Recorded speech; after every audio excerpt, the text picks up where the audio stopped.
Would you be okay with being hit by a self-driving car? I don't want to be run over, not even by a self-driving car.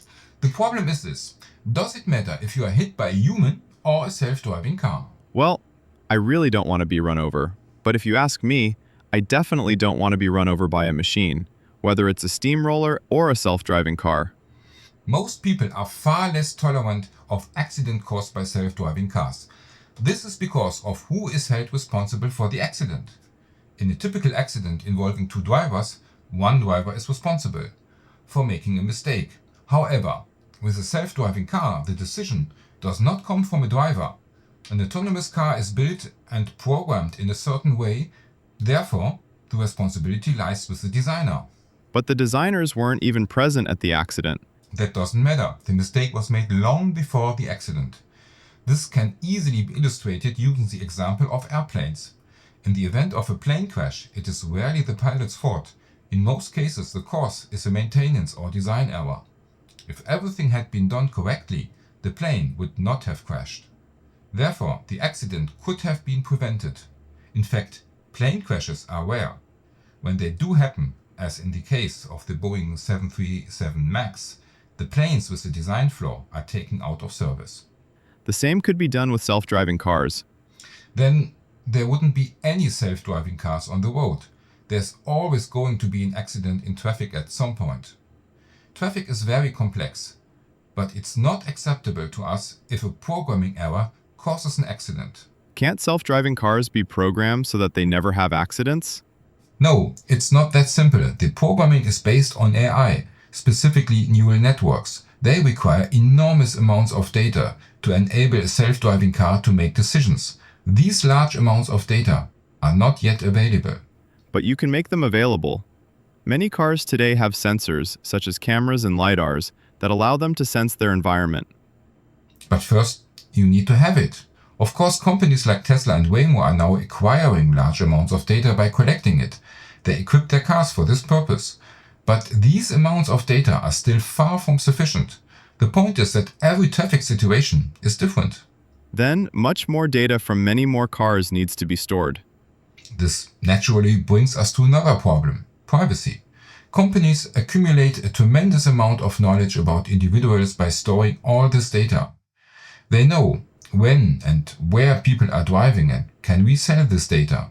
Additionally, every car should have a transponder for road safety reasons. What is a transponder? A device that indicates the exact position. All ships longer than 50 meters or 65 feet already have transponders to ensure safety at sea. This allows you to know the exact location of each ship and coordinate and regulate their right of way. Likewise, transponders could be used on roads to give priority to certain vehicles, such as ambulances. They would then be able to safely and quickly get to their destination because all self-driving cars would automatically make way for them. That's a great idea. But you could also use the same system to allow wealthy individuals to bypass traffic. Why would you do that? Rich people could pay more to have all other self-driving cars make way for them.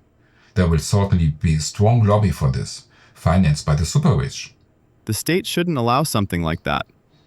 They said the same thing about net neutrality, and then they abolished it anyway. If cars have transponders, imagine the government wanting access to all the data for security reasons. This would make it very easy for us to find ourselves living in a surveillance state. Of course, surveillance cameras already exist today, but transponders provide more information and allow for easy access. But transponders do not completely solve the safety problem. Many car accidents involve pedestrians or cyclists. They would also need to have a transponder similar to the electronic tagging used for convicts on probation. Everyone gives already his location with their mobile phone, but they are not precise enough for traffic safety. There are better solutions. Self-driving cars need to know the exact location of each pedestrian. Unlike mobile phones, those transponders would need to be registered in a central database so all the data could be shared with self-driving vehicles. But this would allow a government to easily monitor its population. Political rallies could be controlled and prevented. However, anyone going to a rally could just leave their transponder at home. To ensure road safety, every pedestrian would be required to carry a transponder at all times. Many people are willing to accept restrictions when it comes to safety. The police could then arrest anyone on their way to a rally who is not carrying a transponder. This device could also be used to combat crime. This won't deter criminals. Unfortunately, they would surely have a hacked transponder. Only innocent citizens can be effectively monitored. The idea with the transponder is a very bad idea. Something like that must not be allowed to happen.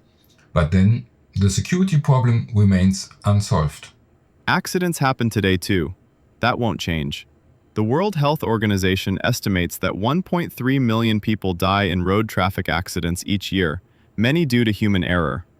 If AI can reduce those numbers, isn't it worth deploying?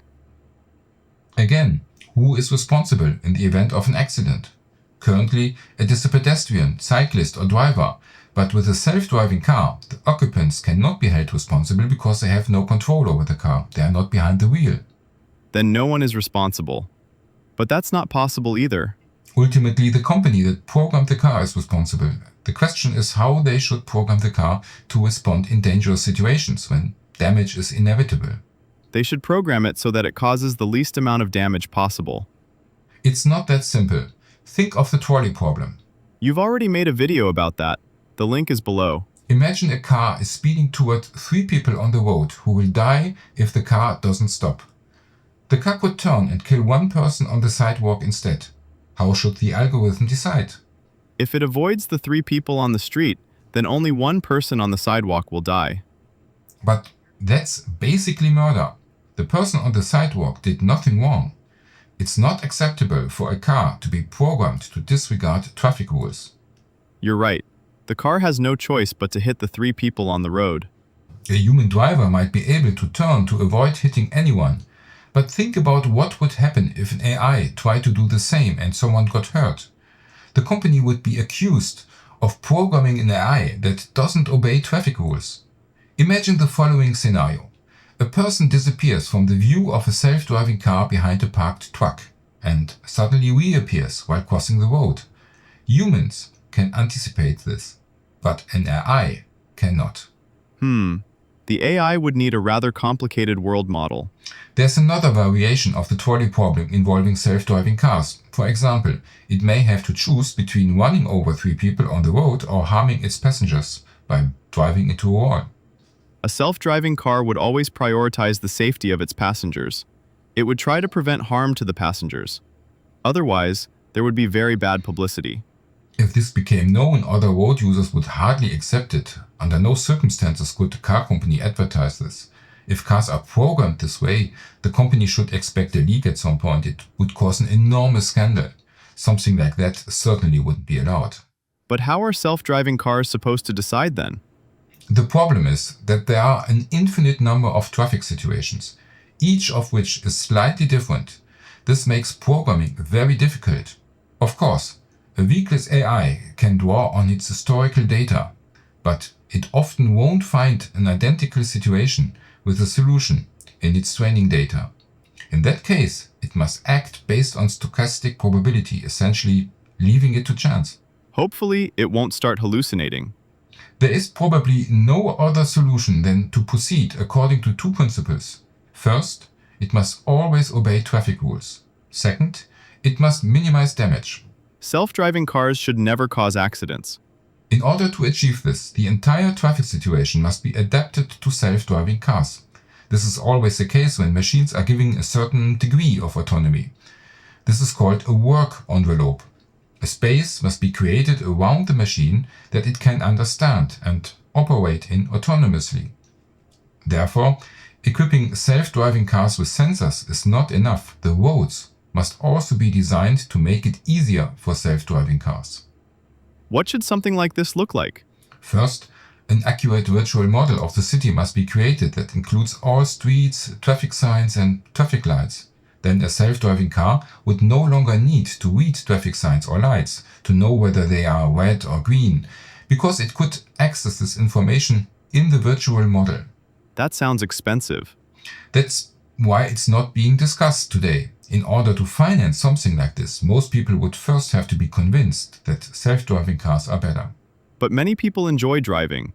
Then there's the skepticism and fear surrounding self-driving cars. And completely giving up privacy is the real issue. Hardly anyone wants to be run over by a machine, so there's a long way to go. Self-driving cars have only been around for a few years, so there's still hope. Well, 25 was the beginning of the autonomous driving revolution. Only 2025? You must be kidding. No, I mean 1925. Back then, the first radio-controlled car from the Houdina Radio Corporation drove up Broadway and down the Fifth Avenue in New York City. But at the end of the ride, it crashed into a sedan. Okay, every beginning is difficult. Despite that, I'm optimistic that self-driving cars will prevail.